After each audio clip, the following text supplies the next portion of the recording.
भारत सरकार toll tax से संबंधित कुछ नए नियम लाने वाली है। वर्तमान में भारत सरकार को हाईवे पर लगने वाले टोल टैक्स से सालाना 40,000 करोड़ रुपए प्राप्त होते हैं, जबकि सरकार का टारगेट लगभग 1,50,000 करोड़ रुपए का है। तो क्या इसके लिए सरकार हम लोगों से 3 गुना ज्यादा टोल वसूलेगी? जी नहीं, ऐसा कुछ भी नहीं होने वाला है।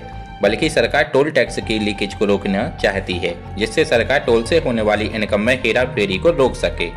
अब सरकार टोल वसूलने के लिए सैटेलाइट सिस्टम लेकर आ रही है। ये कैसे काम करेगा, आइए जानते हैं। जब आप घर से अपनी कार से निकलेंगे तो 20 किलोमीटर तक आप पर कोई टोल नहीं लगेगा। उसके बाद सैटेलाइट से आप पर गंभीर नजर रखी जाएगी। इस प्रक्रिया को GNSS कहते हैं, यानी ग्लोबल नेविगेशन सैटेलाइट सिस्टम, जिसके द्वारा आपके वाहन पर जो टोल टैक्स है वो विशेष प्रकार की यूनिट जिसे OBU ऑन बोर्ड यूनिट कहा जाता है उससे कटेगा। इसका पायलट प्रोजेक्ट पूरा हो चुका है। आने वाले समय में फास्टैग के स्थान पर OBU के माध्यम से सैटेलाइट का उपयोग करते हुए टोल की वसूली की जाएगी।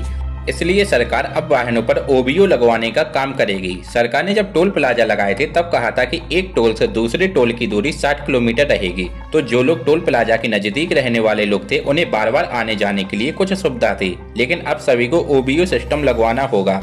सभी वाहनों को GPS से कनेक्ट किया जाएगा, जिससे सरकार सैटेलाइट की मदद से आप पर नजर रख सकेगी कि आपने कितनी दूरी तय की है। अगर आप अपनी प्राइवेट या पर्सनल वाहन पर GNSS सिस्टम लगवाते हो तभी आपको 20 किलोमीटर तक कोई टोल नहीं लगेगा।